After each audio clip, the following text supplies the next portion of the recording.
Mga ka-SSS, may napakagandang balita para sa inyong lahat ngayong Hunyo 2026 at kung hindi pa ninyo ito naririnig, huwag kayong aalis sa video na ito dahil ang impormasyong ito ay direktang makakaapekto sa inyong bulsa ngayong buwan.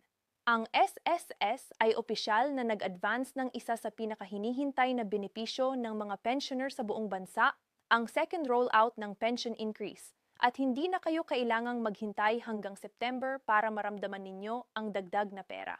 Nangyayari na ito ngayon, ngayong Hunyo, at gusto naming tiyaking alam ninyo ang lahat ng detalye bago pa man dumating ang araw ng release. Kaya kung mahal ninyo ang inyong sarili at ang inyong pamilya, makinig kayo ng mabuti sa video na ito hanggang sa katapusan. At para sa mga bagong nanood sa ating channel, welcome po kayo. I-like na po ang video na ito ngayon at isubscribe na sa ating channel para hindi kayo mapag-iwanan sa mga pinakabagong update tungkol sa SSS, GSIS at lahat ng benepisyo na para sa inyo.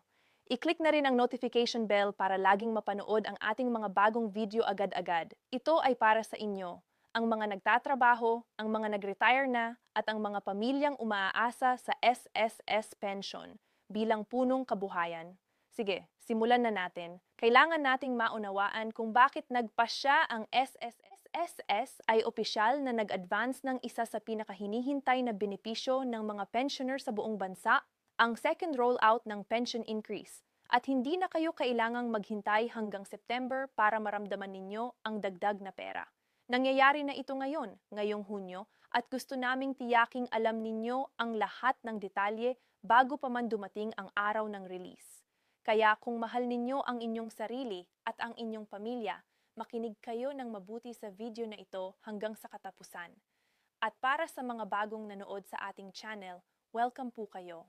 I-like na po ang video na ito ngayon at isubscribe na sa ating channel para hindi kayo mapag-iwanan sa mga pinakabagong update tungkol sa SSS, GSIS at lahat ng benepisyo na para sa inyo. I-click na rin ang notification bell para laging mapanood ang ating mga bagong video agad-agad. Ito ay para sa inyo, ang mga nagtatrabaho, ang mga nag-retire na, at ang mga pamilyang umaasa sa SSS pension bilang punong kabuhayan. Sige, simulan na natin. Kailangan nating maunawaan kung bakit nagpasya ang SSS na i-advance ang pension increase na ito.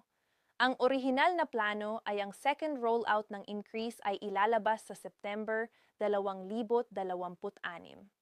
Maraming pensioner ang naghihintay na noon, naghahanda na, nagko-compute na ng kung magkano ang matatanggap nila. Pero napansin ng SSS ang isang napakahalagang bagay. Ang inflation ay patuloy na tumataas, ang presyo ng pagkain, ng kuryente, ng gamot, ng lahat ng pangunahing pangangailangan ay hindi humihinto sa pagtaas.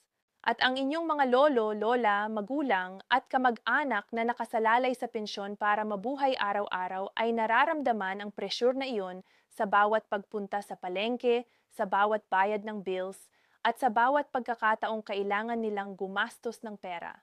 Dahil doon, ginawa ng SSS ang isang napakahalagang desisyon, i-advance ang release ng pension increase para mas maagang maramdaman ng mga benepisyaryo ang tulong.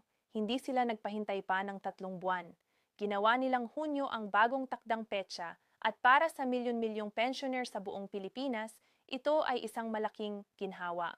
Ngayon, pag-usapan natin ang schedule ng pagpapalabas ng pensyon para sa Hunyo 2026 dahil ito ang unang bagay na gustong malaman ng lahat. Ang SSS ay gagamitin pa rin ang kanilang regular na 2 batch na sistema ng pamamahagi. Ang unang batch ay ilalabas sa ika-1 ng Hunyo 2026 na isang Lunes. Ito ay para sa lahat ng mga pensioner na ang kanilang date of contingency ay nahuhuli 1 hanggang ika-15 ng buwan. Ang date of contingency, para sa mga hindi pamilyar sa terminong ito, ay ang petsa kung kailan opisyal na nagsimula ang inyong benepisyo. Halimbawa, ang petsa ng inyong retirement, ang petsa ng inyong disability, o ang petsa ng pagkamatay ng miyembro sa kaso ng survivor pension. Kung ang inyong date of contingency ay nasa pagitan ng 1 at ika-15 ng buwan, kasama kayo sa unang batch at ang inyong pension ay ilalabas sa ika-1 ng Hunyo. Ang pangalawang batch naman ay ilalabas sa ika-16 ng Hunyo 2026 na isang Martes. Ito ay para sa lahat ng mga pensioner na ang date of contingency ay nahuhulog mula ika-11 hanggang ika-31 ng buwan. Malinaw at simple ang sistema, kaya tiyaking alam ninyo kung kailan ang inyong date of contingency para malaman ninyo kung kailan eksaktong darating ang inyong pensyon ngayong Hunyo. Ngayon ang pinakamahalaga, magkano ang dagdag na matatanggap ninyo? Ito na ang tanong na nasa isip ng bawat isa sa inyo at ibibigay natin ang malinaw na sagot. Ayon sa SSS Pension Reform Program, ang halaga ng pagtaas ng pensyon ay depende sa uri ng benepisyo na inyong natatanggap. Para sa mga retirement pensioner at disability pensioner, ang pagtaas ay 10% sa lukuyang pensyon. Hayaan ninyong ipaliwanag ito ng mas simple gamit ang mga halimbawa para mas madaling maintindihan. Kung ang inyong kasalukuyang monthly pension ay 8,000 piso, ang 10% dagdag ay katumbas ng 800 piso. Kaya simula Hunyo, ang inyong magiging monthly pension ay 6,80 piso na o 8,800 piso. Hindi masama, tama? Ito ay 800 pisong dagdag na maaari ninyong gamitin sa pagkain, sa gamot o sa anumang pangangailangan ng inyong pamilya. Ngayon, kung ang inyong kasalukuyang pensyon ay 10,000 piso, ang 10% ay katumbas ng 1,000 piso. Kaya ang inyong bagong monthly pension ay magiging 11,000 piso na 11,000 piso. At ganito ang magiging pattern para sa lahat ng retirement at disability pensioner, kunin ang inyong kasalukuyang pensyon, dagdagan ng 10% at iyon na ang inyong bagong buwan ng kita mula ngayong Hunyo 2026. Para naman sa mga survivor pensioner o death pensioner, yon ay ang mga asawa, anak o dependent na tumatanggap ng pension dahil sa pagkamatay ng miyembro ng SSS, ang pagtaas ay 5%.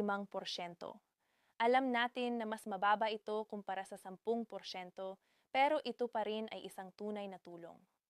Kung ang inyong survivor pension ay 6,000 piso halimbawa, ang 5% ay 300 piso, kaya ang inyong bagong pensyon ay magiging 6,300 na. Bawat piso ay mahalaga at ang SSS ay kinikilala ito sa pamamagitan ng pagsiguraduhing kasama ang mga survivor pensioner sa pension increase program na ito. Mahalaga ring malaman ninyo kung sino ang mga kwalipikado para sa dagdag pensyon na ito dahil gusto nating tiyakin na walang maiiwan. Ang lahat ng retirement pensioner na aktibo ang SSS pension record ay kwalipikado. Ang lahat ng disability pensioner na nananatiling aktibo ang kanilang benepisyo ay kwalipikado rin. At lahat ng survivor or death pensioner na ang pension record ay eligible at active ay kasama rin sa pagtaas. Ang susi dito ay dalawang salita, eligible at active. Kaya kung kayo o ang inyong mahal sa buhay ay may aktibong SSS pension ngayon, malaking posibilidad na kayo ay kasama sa dagdag na ito. Pero may ilang mga bagay na kailangan ninyong gawin para tiyaking walang abala sa pagpasok ng inyong pensyon ngayong Hunyo at pag-uusapan natin ito ng detalyado. Una at pinakamahalaga, tiyakin ninyong updated ang inyong disbursement account. Ang disbursement account ay ang bank account or e-wallet kung saan napupunta ang inyong pensyon bawat buwan. Kung hindi ito updated, posibleng ma-delay ang pagpasok ng inyong pensyon at ng dagdag na increase. Huwag hayaang mangyari iyon dahil sa isang simpleng bagay na maaaring ayusin. Pumunta sa pinakamalapit na SSS branch o mag-login sa inyong MyTuldok SSS account online para i-verify na tama at updated ang inyong disbursement account. Kung mayroon kayong pagbabago ng bank, pagbabago ng account number o anumang update na kailangan gawin, gawin na ito ngayon. Huwag hintayin pang dumating ang Hunyo 1 bago tumakbo sa SSS branch. Pangalawa, para sa mga pensioner na may obligasyon sa ACOP o Annual Confirmation of Pensioners, tiyaking natupad na ninyo ang inyong compliance requirement. Ang ACOP ay ang proseso kung saan kailangan ninyong kumpirmahin sa SSS na kayo ay buhay pa at patuloy na natatanggap ng inyong benepisyo. Kung hindi kayo makapagsumite ng inyong ACOP sa tamang oras, posibleng mapigilan ang inyong pensyon. Kaya kung may alam kayong kamag-anak, kaibigan o kapitbahay na pensioner na hindi pa nakakapagsumite ng ACOP, pakisabi sa kanila ito. Ang isang simpleng babala ay maaaring makaligtas sa kanila mula sa hindi kinakailangang abala. At ngayon, gusto naming bigyan kayo ng isang babala na napakahalaga. Mag-ingat kayo sa mga fake news at scammers. Sa tuwing may malalaking anunsyo mula sa SSO, laging sumusulpot ang mga taong gustong samantalahin ang mga walang malay na benepisyaryo. Maaaring may makipag-ugnayan sa inyo na nagpapanggap na empleyado ng SSS, humihingi ng personal na impormasyon o nangangako ng mas mataas na pension increase kapalit ng bayad. Huwag maniwala sa mga iyon. Huwag ibigay ang inyong SSS number, bank account details, o anumang personal na impormasyon sa sinumang hindi verified na kinatawan ng SSS. Palaging hintayin ang mga opisyal na anunsyo mula mismo sa opisyal na website ng SSS, sa kanilang mga opisyal na social media accounts o sa direktang komunikasyon mula sa SSS branch na inyong napupuntahan.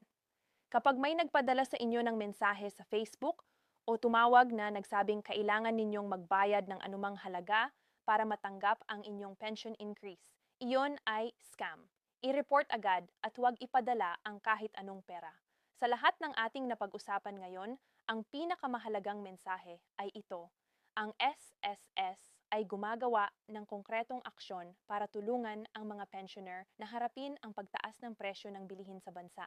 Hindi lang ito isang pangako, ito ay isang hakbang na nagaganap na ngayong Hunyo 2026. 10% pagtaas para sa retirement at disability pensioners, 5% para sa survivor pensioners, at 2 batch na release para sa lahat.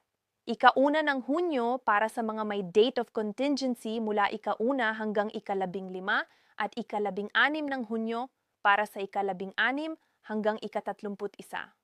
I-update ang inyong disbursement account, mag-comply sa ACOP kung kinakailangan, at mag-ingat sa mga scammer. Ito ang lahat ng kailangan ninyong gawin para maging handa. Bago kayo umalis, isang pabor ang hihilingin namin sa inyo. Mag-iwan ng komento sa ibaba at sabihin ninyo kung isa kayong SSS pensioner o kung mayroon kayong mahal sa buhay na makikinabang sa pension increase na ito ngayong Hunyo. Gusto naming marinig ang inyong mga kwento, mga tanong at mga karanasan. Ang bawat komento ninyo ay tumutulong sa amin na malaman kung anong impormasyon pa ang kailangan ninyong marinig at nakakatulong din ito sa aming channel para makarating sa mas maraming tao na nangangailangan ng ganitong update. At kung nakinabang kayo sa video na ito, pakibahagi na rin ito sa inyong mga kaibigan, kamag-anak at kapwa pensioner sa Facebook, sa WhatsApp, sa inyong grupo ng mga benepisyaryo para walang maiiwan sa mahalagang balitang ito. Ang isang share ninyo ay maaaring malaking tulong sa isang lolo o lola na hindi pa nakakaalam ng tungkol sa June pension increase. Maraming salamat sa inyong oras, ingat kayo lagi, at hanggang sa susunod na video.